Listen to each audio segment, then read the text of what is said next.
Bismillahirrahmanirrahim. Assalamualaikum warahmatullahi wabarakatuh.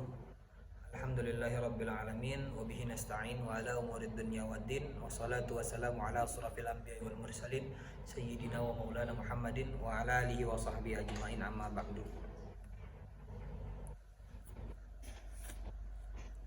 Yang pertama yang saya hormati dosen pengampu Ustazah Agustriani Muzayana MAG.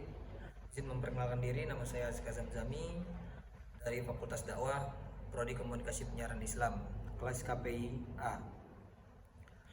Di sini saya akan menjelaskan singkat tentang lafaz am dan khos. Pengertian am itu menurut bahasa artinya umum, menurut istilah artinya lafaz yang mencakup segala sesuatu yang pantas baginya dan tidak ada pembatasan. Am itu terbagi menjadi tiga. Yang pertama, umum yang tetap dalam keumumannya. Yang kedua, umum yang dimaksud khusus. Dan yang ketiga, umum yang dikhususkan.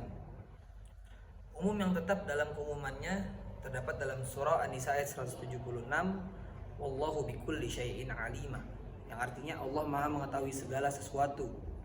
Dan di surah An-Nisa ayat 23, Hurrimat alaikum ummahatukum, artinya diharamkan atas kamu menikahi ibu-ibumu. Selanjutnya, umum yang dimaksud khusus. Umum yang dimaksud khusus itu satu, tidak dimaksudkan untuk semua individu, baik berupa hukum, lafaz dan makna. Dua, mengandung majaz. Dan tiga, bersifat akliyah dan tidak berpisah. Sedangkan umum yang dikhususkan itu bermakna umum lebih baik dari segi hukum, lafaz dan makna. Dan yang kedua berupa hakikat, dan yang ketiga bersifat lafziyah dan kadang terpisah. Sedikit perbedaan dari umum yang dimaksud khusus dan umum yang dikhususkan. Kalau umum yang dimaksud khusus itu bersifat akliyah dan tidak terpisah, sedangkan umum yang dikhususkan itu bersifat lafziyah dan kadang terpisah. Itu perbedaannya.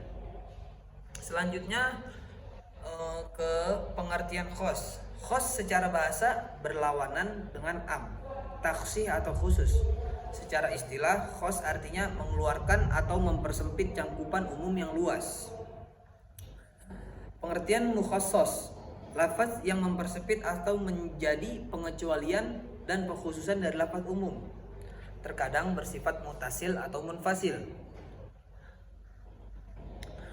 Pengertian mutasil sendiri itu terbagi ada beberapa. Yang pertama itu istisna atau pengecualian, dua menjadi sifat, dan tiga menjadi syarat.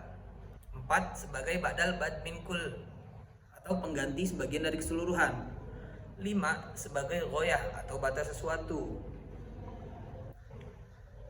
Sedangkan lafaz munfasil, lafaz am dan taksir berpisah. Lafaz munfasil ini terdapat pada satu, Al-Quran dengan Al-Quran, dua, Al-Quran dengan hadis, tiga, Al-Quran dengan ijma, dan empat, Al-Quran dengan qiyas. Lafaz mutasil itu yang pertama itu istisna. Contoh ada di dalam Quran surah An-Nur ayat 4 sampai 5. Dan dua menjadi sifat. Yang dua menjadi sifat itu ada contoh di Quran surah An-Nisa ayat 23. Yang ketiga menjadi syarat. Contoh di Quran surah Al-Baqarah ayat 180. Dan empat sebagai badal ba'd min kul atau pengganti sebagian dari keseluruhan, itu ada contoh di surah Al-Imran ayat 97. Lima sebagai ghoyah, batas sesuatu. Contoh di Quran surah Al-Baqarah ayat 196 dan Quran surah Al-Baqarah ayat 222.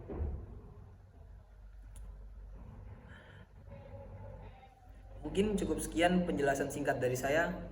Kurang lebihnya mohon maaf. Walafu minkum. Assalamualaikum warahmatullahi wabarakatuh.